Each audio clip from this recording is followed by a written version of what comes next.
एक फर्म का पूर्ति वक्र। तो आइए अब हम लोग समझेंगे कि एक फर्म का पूर्ति वक्र कैसे ज्ञात किया जाता है। तो देखिए, एक फर्म की पूर्ति वह मात्रा है जो वह एक दी गई कीमत, प्रौद्योगिकी तथा उत्पादन कारकों की कीमतों पर बेचने का निर्णय लेती है।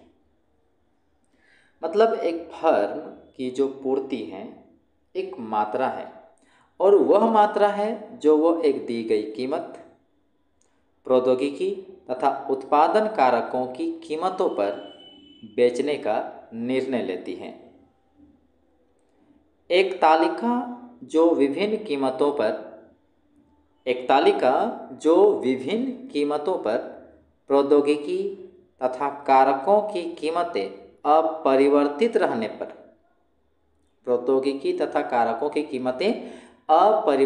पर एक फर्म की बेचे जाने वाली मात्राओं का विवरण देती है, पूर्ति सारणी कहते हैं। एक बार पुनः बताना चाहूँगा, एक तालिका जो विभिन्न कीमतों पर प्रौद्योगिकी तथा कारकों की कीमतें अपरिवर्तित रहने पर एक फर्म की बेचे जाने वाली मात्राओं का विवरण देती है, पूर्ति सारणी कहते हैं। हम इसे ग्राफ पर भी प्रदर्शित कर सकते हैं और उस ग्राफ को पूर्ति वक्र कहेंगे। एक फर्म का पूर्ति वक्र निर्गत के स्तरों को दर्शाता है। एक फर्म का जो पूर्ति वक्र होता है वो वक्र क्या बताता है? निर्गत के स्तरों को दर्शाता है, और निर्गत के स्तर को एक्स अक्ष पर अंकित किया जाता है, जिनका संबंधित फर्म बाजार कीमत के विभिन्न मूल्यों पर उत्पादन के लिए चयन करती है। यहाँ पर देखिए, पूर्ति वक्र में क्या होता है? निर्गत के स्तरों को दर्शाता है जो एक्स अक्ष पे होता है, और निर्गत के स्तरों का जो संबंध होता है, इसका जो संबंध होता है, जिनका संबंधित फर्म बाजार कीमत के विभिन्न मूल्यों पर उत्पादन के लिए चयन करती है। पुनः दोहराना चाहूँगा, एक फर्म का जो पूर्ति वक्र जो है निर्गत के स्तरों को दर्शाता है, जिनका संबंधित फर्म बाजार कीमत के विभिन्न मूल्यों पर उत्पादन के लिए चयन करती हैं। और यहाँ पर जो मूल्य है उसे वाई अक्ष पर दर्शाया जाता है। तो कह सकते हैं कि फर्म के जो बाजार कीमत के जो विभिन्न मूल्य हैं उसे वाई अक्ष पर लिया गया है, यानी कि वाई अक्ष पर कीमत और एक्स अक्ष पर निर्गत। तो इसके द्वारा जो बनने वाला जो ग्राफ होगा वो पूर्ति वक्र होगा। पुनः प्रौद्योगिकी और उत्पादन कारकों की कीमतों को दी हुई मानकर, मतलब यहाँ पर जो पूर्ति वक्र जो बनता है वो प्रौद्योगिकी तथा उत्पादन की जो कारक की जो कीमत है उन्हें एक दी हुई मानकर, उसे एक निश्चित मानकर पूर्ति वक्र तैयार किया जाता है।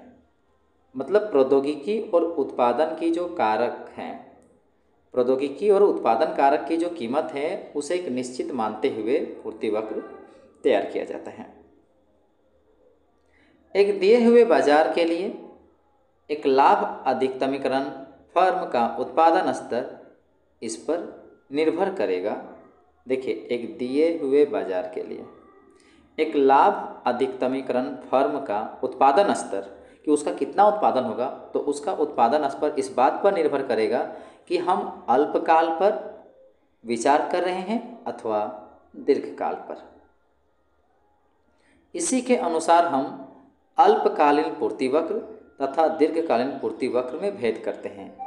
इसका मतलब ये हुआ कि हम पूर्ति वक्र को दो वर्गों में बांट सकते हैं, अल्पकालीन पूर्ति वक्र और दीर्घकालीन पूर्ति वक्र। वो इस बात पर डिपेंड करेगा कि उत्पादन स्तर जो है, यानी बाजार के लिए, किसी दिए गए बाजार के लिए एक लाभ अधिकतमीकरण फर्म का उत्पादन स्तर, मतलब किसी भी फर्म का जो लाभ अधिकतमीकरण फर्म है तो उसका उत्पादन स्तर इस बात पर निर्भर करेगा कि वो अल्पकाल पर विचार कर रहा है या दीर्घकाल पर। तो इसीलिए जो पूर्ति वक्र होगा उसको हम दो वर्गों में बांट सकते हैं, अल्पकालीन पूर्ति वक्र और दीर्घकालीन पूर्ति वक्र। तो पहले हम लोग बात करेंगे एक फर्म का अल्पकालीन पूर्ति वक्र। रेखाचित्र 4.7 जो यहाँ पर दर्शाया गया है को देखते हैं तथा फर्म का अल्पकालीन पूर्ति वक्र व्युत्पन्न करते हैं। इसे हम दो भागों में विभाजित करेंगे। प्रथम हम फर्म के निर्गत स्तर का लाभ अधिकतमीकरण निर्धारण करते हैं, जबकि बाजार कीमत न्यूनतम औसत परिवर्ती लागत से अधिक अथवा उसके बराबर है। देखिए यहाँ पर जो रेखाचित्र 4.7 है इसमें अल्पकालीन पूर्ति वक्र को दर्शाया गया है और हम लोग इसको दो भागों में विभाजित करके पढ़ेंगे। पहला, फर्म के निर्गत स्तर का लाभ अधिकतमीकरण निर्धारण करेंगे उस समय जब बाजार कीमत जो होगा न्यूनतम औसत परिवर्ती लागत से अधिक होगा या उसके बराबर होगा। उसके बाद हम लोग क्या करेंगे, दूसरा भाग में क्या देखेंगे, फर्म के निर्गत स्तर का लाभ अधिकतमीकरण निर्धारण करते हैं जबकि बाजार कीमत न्यूनतम औसत परिवर्ती लागत से कम है। मतलब कुल मिला के यहाँ बोलने का प्रयास है कि फर्म का निर्गत स्तर का लाभ अधिकतमीकरण निर्धारण करेंगे दो बार। एक बार जब बाजार कीमत न्यूनतम औसत परिवर्ती लागत से अधिक या उसके बराबर होगा और दूसरी बार जब बाजार कीमत न्यूनतम औसत परिवर्ती लागत से कम होगा। तो आइए एक एक करके स्थितियों को समझते हैं। तो स्थिति पहला, कीमत जो होगा न्यूनतम औसत परिवर्ती लागत से अधिक अथवा उसके बराबर होगा तब की बात है। तो आइए समझा जाए।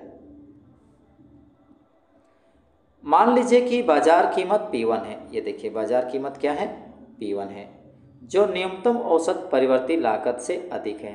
आप यहाँ देखिए ये जो ग्राफ है, ये देखिए ये औसत परिवर्ती लागत का न्यूनतम यहाँ पर है, तो उससे ऊपर यहाँ पर है, देख सकते हैं इसका कीमत।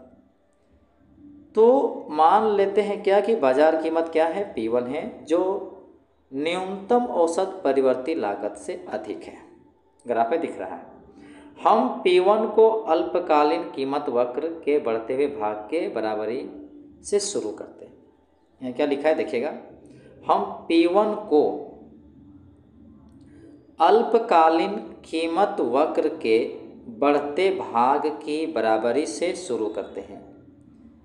इससे हमें निर्गत स्तर Q1 प्राप्त होता है। तो यहाँ पर देखिए जब हमें इसको आगे बढ़ते हैं तो हमें यहाँ पर उसकी जो कीमत निर्गत स्तर जो है हमें Q1 प्राप्त होता है। ठीक है,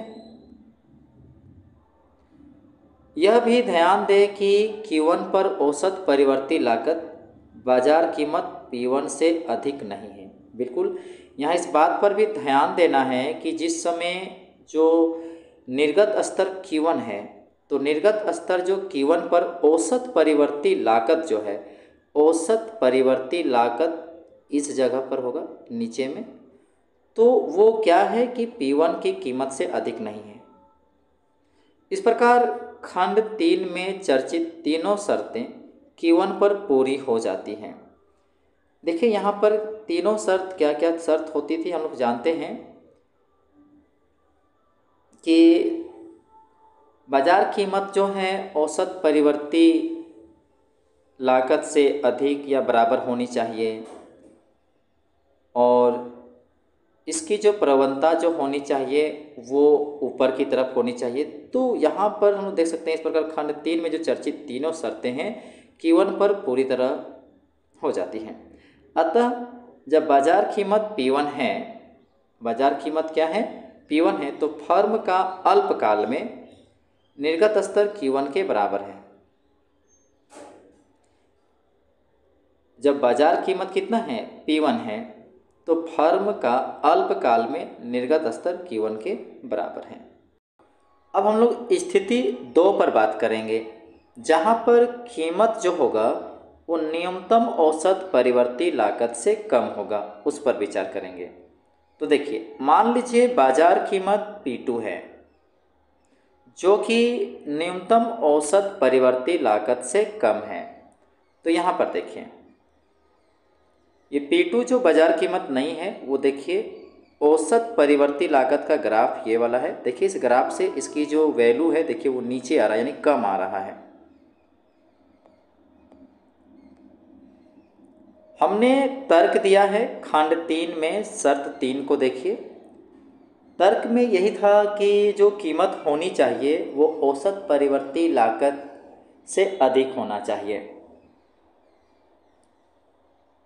तो हमने तर्क दिया है कि यदि एक लाभ अधिकतमीकरण फर्म अल्पकाल में एक सकारात्मक निर्गत का उत्पादन करती है तो उस निर्गत स्तर पर बाजार कीमत जो होना चाहिए वो P2 औसत परिवर्ती लागत से अधिक अथवा बराबर होनी चाहिए, तब जाके वो फर्म में लाभ अधिकतमीकरण देखने को मिलेगा। यानी कि कीमत क्या होनी चाहिए, औसत परिवर्ती लागत से अधिक या बराबर होनी चाहिए। किंतु अगर रेखाचित्र 4.7 में हम देखते हैं तो सभी सकारात्मक जो निर्गत स्तरों पर औसत परिवर्ती लागत स्पष्ट रूप से P2 से अधिक है। देखिए कीमत से ज़्यादा है, यहाँ पर ये उल्टा हो रहा है, कीमत से ज़्यादा है औसत परिवर्ती लागत की हर वैल्यू। मतलब औसत परिवर्ती लागत के किसी भी बिंदु पर बात कीजिए वो कहीं ना कहीं P2 से अधिक बैठ रहा है। तो वही चीज़ यहाँ पर लिखा है कि रेखाचित्र 4.7 में हम देखते हैं कि सभी सकारात्मक निर्गत स्तरों पर औसत परिवर्ती लागत स्पष्ट रूप से P2 से अधिक है। दूसरे शब्दों में यह संभव नहीं है कि फर्म एक सकारात्मक निर्गत की पूर्ति करे। मतलब ऐसी स्थिति में फर्म जो है वो सकारात्मक निर्गत मतलब कोई भी निर्गत का उत्पादन वो नहीं कर पाएगा या नहीं, संभव नहीं है। अतः यदि बाजार कीमत P2 है तो फर्म शून्य निर्गत का उत्पादन करेगी, क्योंकि P2 कीमत पर बाजार को किसी प्रकार का लाभ की प्राप्ति ही नहीं होगा। इसीलिए वो क्या करेगा, वो शून्य निर्गत का उत्पादन करेगा। तो स्थिति 1 और स्थिति 2, तो स्थिति 1 और स्थिति 2 को मिलाकर हम एक महत्वपूर्ण निष्कर्ष पर पहुंचते हैं। क्या पहुंचते हैं, देखिए एक फर्म का अल्पकालीन पूर्ति वक्र न्यूनतम औसत परिवर्ती लागत से ऊपर अल्पकालीन कीमत वक्र का बढ़ता हुआ भाग होता है, यानी कि ऊपर उठता हुआ भाग होता है। किसके ऊपर से, औसत परिवर्ती लागत से ऊपर, तथा न्यूनतम औसत परिवर्ती लागत से कम सभी कीमतों पर निर्गत शून्य होता है। मतलब न्यूनतम औसत परिवर्ती लागत से कम सभी कीमतों पर निर्गत शून्य होता है।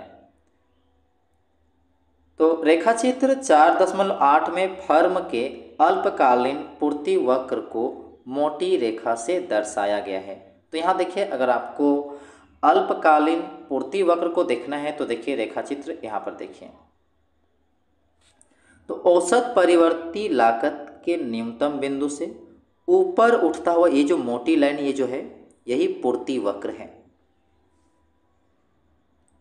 क्योंकि औसत परिवर्ती लागत के नीचे मतलब यहाँ पर निर्गत नहीं होगा, क्योंकि इस समय जो कीमत जो होगी वो औसत परिवर्ती लागत से कम हो जाएगा। और जहाँ पर पूर्ति वक्र जो है लाभ अधिकतमीकरण के लिए, लाभ अधिकतमीकरण फर्म के लिए जो पूर्ति वक्र जो बनता है वो जो कीमत है वो औसत परिवर्ती लागत के बराबर या उससे अधिक होना चाहिए। इसलिए ये वाला जो मोटी लाइन है यही क्या है, पूर्ति वक्र है। अल्पकालीन समय की हम बात करें मतलब अल्पकालीन के लिए फर्म के लिए ये एक पूर्ति वक्र है।